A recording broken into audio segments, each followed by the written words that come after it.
నేస్తం ఈ రైతు నేస్తం రైతు నేస్తం రైతు నేస్తం రైతు నేస్తం రా ఓ రైతు నేస్తం రైతు నేస్తం రైతు నేస్తం రా.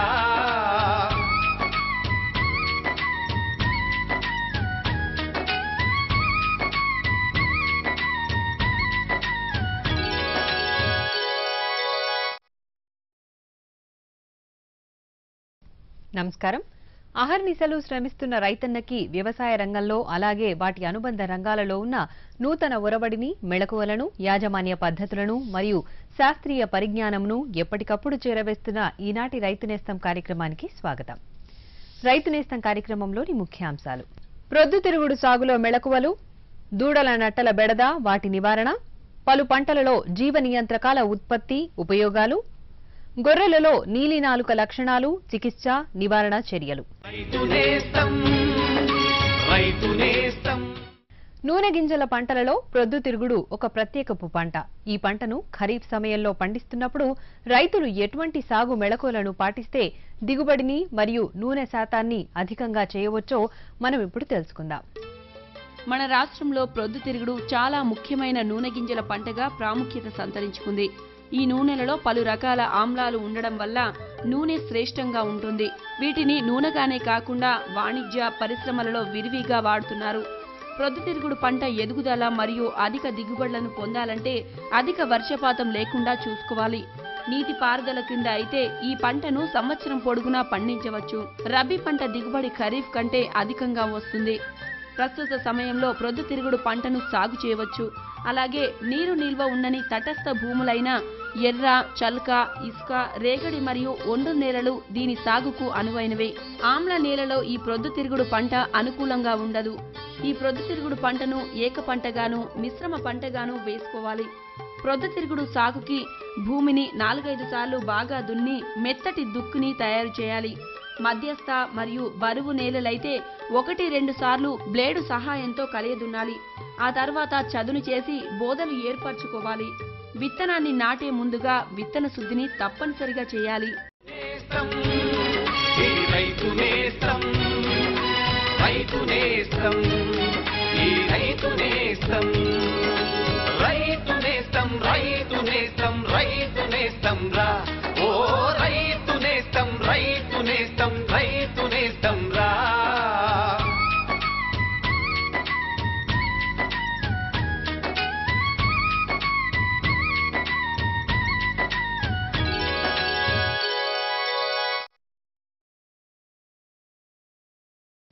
నమస్కారం. అహర్నిశలు శ్రమిస్తున్న రైతన్నకి వ్యవసాయ రంగంలో అలాగే వాటి అనుబంధ రంగాలలో ఉన్న నూతన ఒరబడిని, మెళకువలను, యాజమాన్య పద్ధతులను మరియు శాస్త్రీయ పరిజ్ఞానంను ఎప్పటికప్పుడు చేరవేస్తున్న ఈనాటి రైతు నేస్తం కార్యక్రమానికి స్వాగతం. రైతు నేస్తం కార్యక్రమంలోని ముఖ్యాంశాలు: ప్రొద్దుతిరుగుడు సాగులో మెళకువలు, దూడల నట్టల బెడద, వాటి నివారణ, పలు పంటలలో జీవ నియంత్రకాల ఉత్పత్తి, ఉపయోగాలు, గొర్రెలలో నీలినాలుక లక్షణాలు, చికిత్స, నివారణ చర్యలు. నూనె గింజల పంటలలో ప్రొద్దుతిరుగుడు ఒక ప్రత్యేకపు పంట. ఈ పంటను ఖరీఫ్ సమయంలో పండిస్తున్నప్పుడు రైతులు ఎటువంటి సాగు మెళకువలను పాటిస్తే దిగుబడిని మరియు నూనె శాతాన్ని అధికంగా చేయవచ్చో మనం ఇప్పుడు తెలుసుకుందాం. మన రాష్ట్రంలో ప్రొద్దుతిరుగుడు చాలా ముఖ్యమైన నూనె గింజల పంటగా ప్రాముఖ్యత సంతరించుకుంది. ఈ నూనెలలో పలు రకాల ఆమ్లాలు ఉండడం వల్ల నూనె శ్రేష్టంగా ఉంటుంది. వీటిని నూనెగానే కాకుండా వాణిజ్య పరిశ్రమలలో విరివిగా వాడుతున్నారు. ప్రొద్దుతిరుగుడు పంట ఎదుగుదల మరియు అధిక దిగుబడులను పొందాలంటే అధిక వర్షపాతం లేకుండా చూసుకోవాలి. నీటి పారుదల కింద అయితే ఈ పంటను సంవత్సరం పొడుగునా పండించవచ్చు. రబీ పంట దిగుబడి ఖరీఫ్ కంటే అధికంగా వస్తుంది. ప్రస్తుత సమయంలో ప్రొద్దుతిరుగుడు పంటను సాగు చేయవచ్చు. అలాగే నీరు నిల్వ ఉండని తటస్థ భూములైన ఎర్ర, చల్క, ఇసుక, రేగడి మరియు ఒండ్రు నేలలు దీని సాగుకు అనువైనవే. ఆమ్ల నేలలో ఈ ప్రొద్దుతిరుగుడు పంట అనుకూలంగా ఉండదు. ఈ ప్రొద్దుతిరుగుడు పంటను ఏక పంటగాను, మిశ్రమ పంటగాను వేసుకోవాలి. ప్రొద్దుతిరుగుడు సాగుకి భూమిని 4-5 సార్లు బాగా దున్ని మెత్తటి దుక్కుని తయారు చేయాలి. మధ్యస్థ మరియు బరువు నేలలైతే 1-2 సార్లు బ్లేడు సహాయంతో కలియదున్నాలి. ఆ తర్వాత చదును చేసి బోదలు ఏర్పరచుకోవాలి. విత్తనాన్ని నాటే ముందుగా విత్తన శుద్ధిని తప్పనిసరిగా చేయాలి. ప్రొద్దుతిరుగుడులో ఎరువుల యాజమాన్యము ప్రత్యేక అంశము. ఎరువులలో నత్రజని, భాస్వరం, పొటాష్ వంటివి ప్రత్యేకమైనవి. ఇవి పంట ఎదుగుదలకు మరియు దృఢత్వానికి పనిచేస్తాయి. అలాగే సూక్ష్మ పోషకాల లోపాలను గమనించి వెంటనే సవరించుకోవాలి. పూత రాలడం వంటి సమస్య బోరాన్ లోపం వల్ల జరుగుతుంది. బోరాన్ సూక్ష్మ పోషకాన్ని ఉపయోగించి నివారించవచ్చు. ప్రొద్దుతిరుగుడులో ప్రత్యేకమైన బెడద పక్షుల బెడద అధికము. కావున వీటికి పలు జాగ్రత్తలుగా నెట్లను ఉపయోగించుకుంటే శ్రేయస్కరం. ప్రొద్దుతిరుగుళ్ల సాగులో యాజమాన్యము మరియు సస్యరక్షణ చర్యలను పాటించినట్లయితే అధిక దిగుబడులను పొందవచ్చు.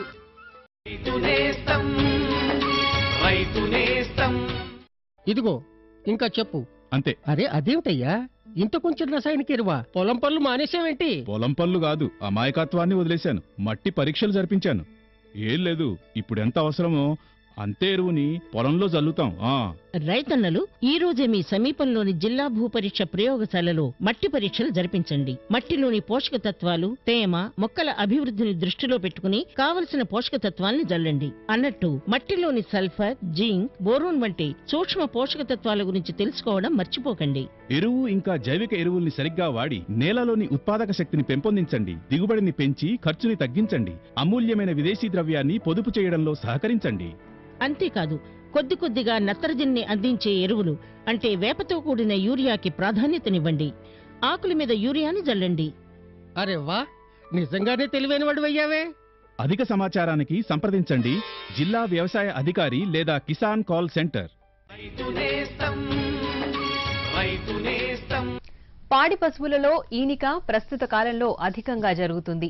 పుట్టిన లేగదూడలు తరచుగా నట్టల బారిన పడతాయి. కాబట్టి దూడలలో నట్టల బెడద నివారణలను తెలుసుకుని పద్ధతులను పాటించాల్సి ఉంటుంది. అవేమిటో మనం ఇప్పుడు తెలుసుకుందాం. నేటి దూడలే రేపటి కామధేనువులు అనే నానుడిని మనకు తెలిసిందే. పాడి పశువులలో ఈనిక అనేది ప్రస్తుత కాలంలో అధికముగా జరుగుతుంది. ఈనిన వెంటనే లేగదూడలలో పలు యాజమాన్య పద్ధతులను పాటించాల్సి ఉంటుంది. పోషకాహారం మరియు ఆరోగ్య సంరక్షణ వంటి పద్ధతులను పాటించినట్లయితే మంచి లేగదూడలను పొందవచ్చు. దూడలలో ప్రస్తుత సమయంలో పిడుదులు, గోమార్లు, పేలు వంటి బాహ్య పరాన్నజీవులు, అలాగే అంతర పరాన్నజీవులైన ఏలికపాములు, నట్టలు ప్రధానమైనవి. ఈ నట్టలు సోకడం అనేది అపరిశుభ్రతమైన ఆహారం, నీరు తీసుకోవడం వల్ల జరుగుతుంది. అయితే వీటి మల విసర్జన చూసినప్పుడు నట్టలు కనిపిస్తాయి. కాబట్టి వీటికి నివారణ చర్యలను చేపట్టాలి. ఈ నట్టలు సోకడం వల్ల దూడలలో పాల అరుగుదల మందగిస్తుంది. చురుకుతనం లేకపోవడము మరియు ఆహారం సరిగ్గా తీసుకోకపోవడము జరుగుతుంది. దీనికి నివారణగా దశల వారీగా టీకా మందులను మరియు త్రాగించే మందులను తప్పనిసరిగా వాడకం చేయాలి. పశు వైద్యాధికారి అయిన డాక్టర్ గంగరాజు గారి మాటల్లో దూడలలో నట్టల బెడద నివారణ మార్గాలను తెలుసుకుందాం. వ్యాధి సోకిన లేగదూడల నుంచి ఈ పరాన్నజీవులు పేడ ద్వారా బయటకు విడుదల జరగబడి మరియు ఈ ఎదిగిన గుడ్ల నుండి లార్వాలు ఆరోగ్యంగా ఉన్న దూడలకి సంక్రమించడం ద్వారా ఇవి కొత్త దూడలకి ప్రవేశించడాన్ని మనం గమనించవచ్చు. ముఖ్యంగా వీటి వ్యాప్తికి కలుషితమైన నీరు మరియు ఆహారం కూడా మనం ఒక కారణంగా చెప్పుకోవచ్చు.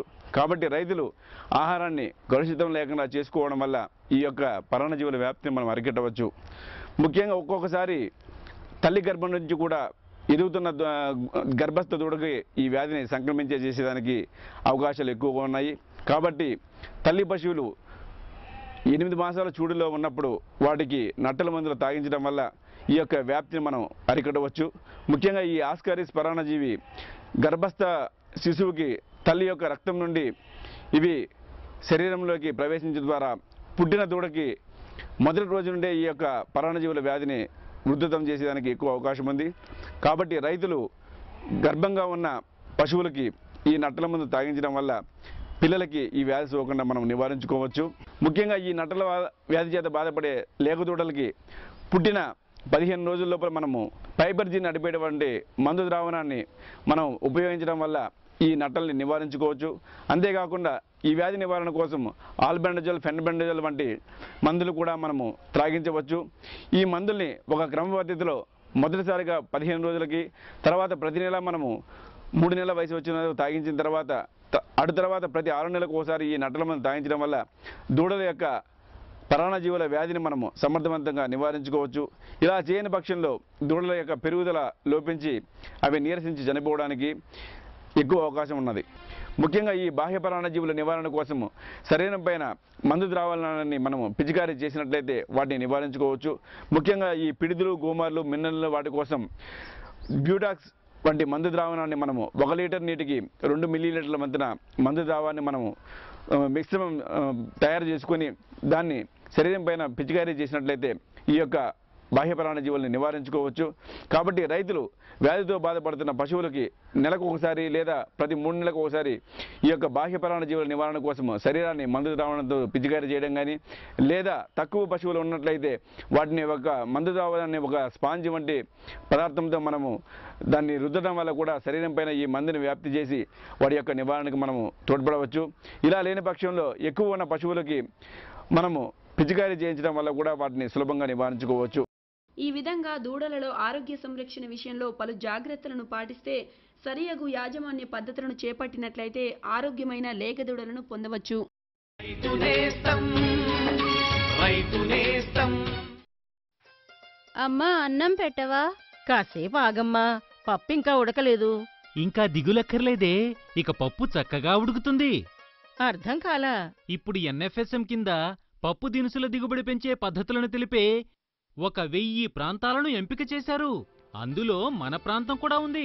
దానివల్ల మనకేంటి లాభం? మన 5 ఎకరాల పొలం కోసం ఎరువు, కీటకనాశునులే కాకుండా మంచి విత్తనాల కిట్ కూడా ఇస్తారు. ఈ పప్పు దినుసులంతా మనమేం చేస్తాం? చెప్తా విను. ప్రభుత్వం పప్పు దినుసుల కనిష్ట మద్దతు ధరను బాగా పెంచింది.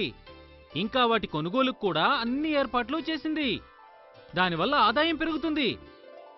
మన పాప మంచి స్కూల్లో చేరి వ్యవసాయ శాస్త్రవేత్త అవుతుంది. రైతు నేస్తం, రైతు నేస్తం. వాతావరణాన్ని కాలుష్యం చేయకుండా, ఉత్పత్తుల నాణ్యతను దెబ్బతీయకుండా, రసాయనిక మందుల వినియోగ తీవ్రతలను తగ్గించేందుకు పలు పంటలలో జీవ నియంత్రకాల ఉత్పత్తిని అధికం చేయాల్సి ఉంటుంది. దానివల్ల కలిగే ప్రయోజనాలేమిటో ఇప్పుడు చూద్దాం.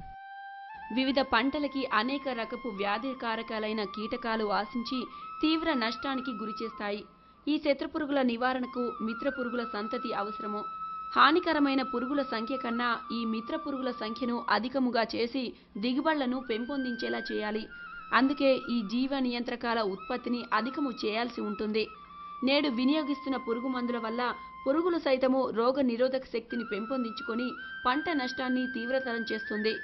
ఈ సస్యరక్షణలో పర్యావరణానికి హాని చేయకుండా మిత్ర పురుగులను సంరక్షించుకుంటూ దిగుబడులను అధికము చేయడానికే పరాన్నజీవులు, బదనికలు మరియు సూక్ష్మజీవుల ఆధారిత జీవ రసాయనాలు వాడాలి.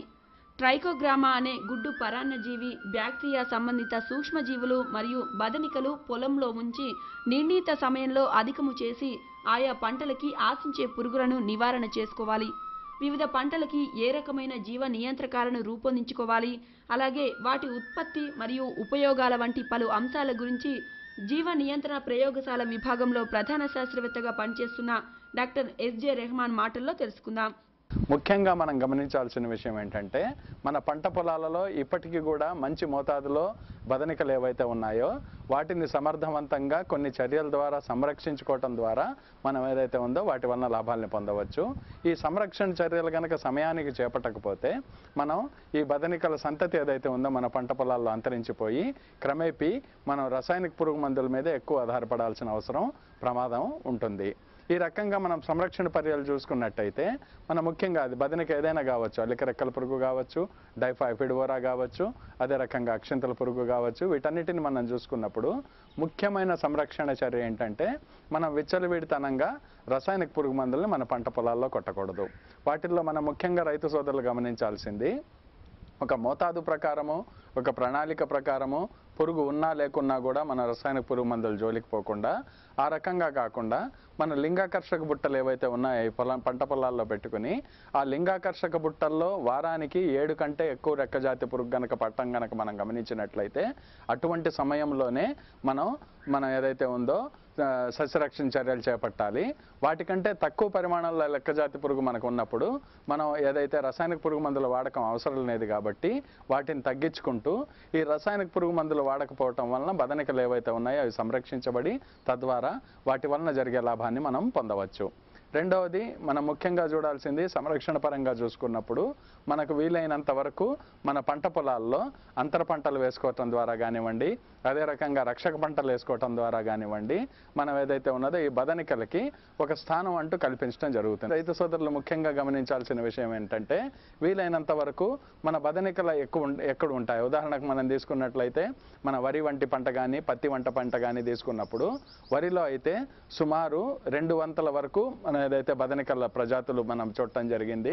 అదే మనం పత్తి పంటలో తీసుకుంటే సుమారు 100 పైగా కూడా ఈ బదనికల ప్రజాతులు మనం చూడటం జరిగింది. కాబట్టి ఈ పంటల్లో రైతులు రసాయనిక పురుగు మందులు వాడేటప్పుడు వీలైనంత వరకు తక్కువ హాని చేసే రసాయనిక పురుగు మందులు ఏవైతే ఉన్నాయో వాటిని కనుక వాడుకుంటున్నట్టయితే మనం ఏ పురుగు ఉద్దేశించి రసాయనిక పురుగు మందు వాడతామో ఆ పురుగు కంట్రోల్ అవుతూనే మన మిత్ర పురుగులు ఏవైతే ఉన్నాయో బదనికలు అవి సంరక్షించబడతాయి. కాబట్టి ఆ రకంగా చూసుకుంటూ మనం చేసుకున్నట్లయితే ఈ బదనికల సంరక్షణ చేసుకోవచ్చు.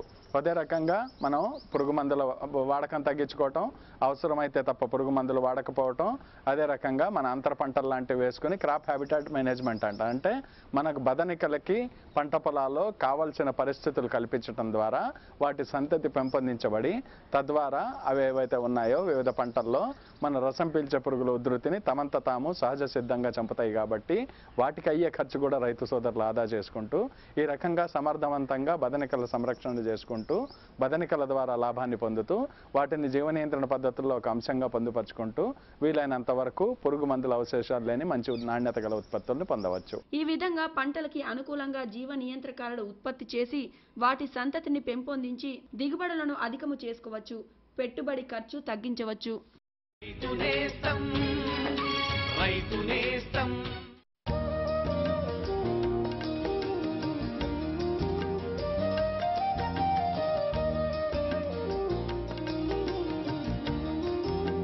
అరే రాఘవ్, విత్తనాలు కొన్నావు, కీటనాశకాలు కొన్నావు, ఇంకా ఎరువు కొన్నావు.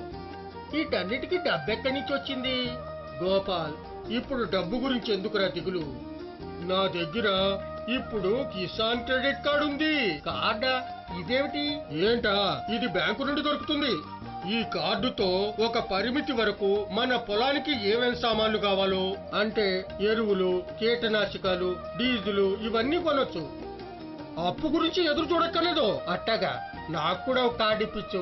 అట్టగే సమీపంలోని బ్యాంకుకు వెళ్ళు, కార్డు తీసుకో, ఇంకా బోలెడు లాభాన్ని పొందు. రైతు నేస్తం, రైతు నేస్తం.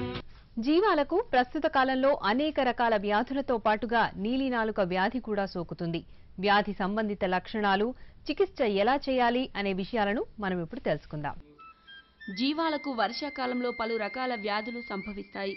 అవి సూక్ష్మజీవులైన బ్యాక్టీరియా ద్వారా మరియు అతి సూక్ష్మజీవులైన వైరస్ ద్వారా ఆశిస్తాయి. వర్షాకాలంలో పాకల్లో అపరిశుభ్రత వాతావరణం వల్ల దోమలు అధికమవుతాయి. ప్రస్తుత కాలంలో ఒక అంటువ్యాధిగా ప్రబలుతుంది. వైరస్ అనేది వాహకాలను ఆశ్రయంగా చేసుకొని ఒక జీవాల నుండి మరొక జీవానికి సోకుతాయి. వర్షాకాలంలో గొర్రెలకు సూక్ష్మాతి సూక్ష్మ జీవుల వల్ల వచ్చే ముఖ్యమైన వ్యాధి నీలినాలుక. ఈ వ్యాధి మన రాష్ట్రంలోని అన్ని ప్రాంతాలలో వ్యాపించింది. ఈ వ్యాధికారక వైరస్ క్యూలికాయిడస్ అను దోమ ద్వారా వ్యాప్తి చెందుతుంది. ఈ నీలినాలుక అనే వ్యాధికి టీకా మందు లేనందువలన ముందు జాగ్రత్త చర్యలు చేపట్టి వ్యాధి వ్యాప్తి మరియు ఉధృతిని నివారించవచ్చు. ఈ వ్యాధి లక్షణాలు అన్నీ నాలుక మీద ఏర్పడతాయి. జ్వరం, వాపు, నోటి లోపల నాలుక మీద కురుపులు, నీలి రంగులోకి నాలుక మారడం, దుర్వాసన రావడం అనే లక్షణాలు కనిపిస్తాయి. జీవాలలో వచ్చే నీలినాలుక వ్యాధి మరియు లక్షణాలను, వాటి చికిత్స నివారణ మార్గాలను ఎలా పాటించాలో శాంతినగర్ పశు వైద్యశాలలో అసిస్టెంట్ సర్జన్ గా పనిచేస్తున్న డాక్టర్ వి సౌమ్య గారి మాటల్లో తెలుసుకుందాం.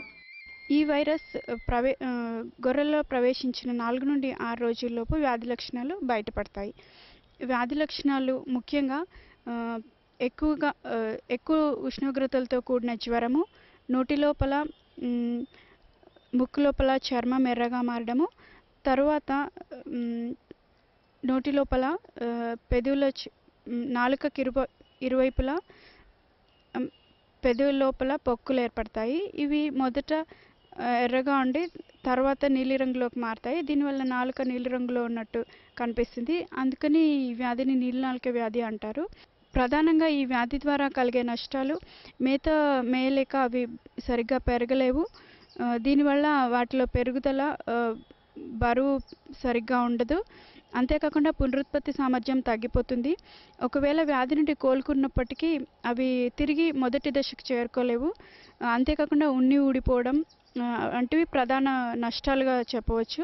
నోట్లోపల ఏర్పడిన పొక్కులను బ్యాక్టీరియా ఆశించి చీంపట్టే ప్రమాదం ఉంది. దీన్ని నివారించడానికి ఆక్సిటెట్రాసైక్లిన్ లేదా పెన్సిలిన్ వంటి యాంటీబయాటిక్స్ వాడచ్చు. పొక్కుల్ని యాంటీసెప్టిక్ ద్రావణంతో కడగడం ద్వారా ఆ పొక్కులు త్వరగా మానడానికి అవకాశం ఉంటుంది. అంతేకాకుండా సపోర్టివ్ ట్రీట్మెంట్ లైక్ యాంటీబయాటిక్స్ వాడుతున్నప్పుడు విటమిన్ మాత్రలు B12 విటమిన్ మాత్రలు ఇవ్వడం ద్వారా అవి త్వరగా కోలుకోవడానికి అవకాశం ఉంటుంది. పొక్కుల వలన సరిగ్గా మేత మేయలేవు కాబట్టి అవి నీరసించిపోకుండా తేలిగ్గా జీర్ణమయ్యే ఆహారం అంటే బెల్లంతో కూడిన జావా లాంటివి ఇవ్వడం లేదా సెలైన్స్ ఎక్కించడం ద్వారా గొర్రెల్ని నీరసించిపోకుండా కాపాడుకోవచ్చు. క్యూలికాయిడస్ దోమల్ని అరికట్టడం ద్వారా మనం ఈ వ్యాధిని నివారించవచ్చు. ఈ విధంగా గొర్రెలలో ప్రస్తుత పరిస్థితులకు సోకే నీలినాలుక వ్యాధిని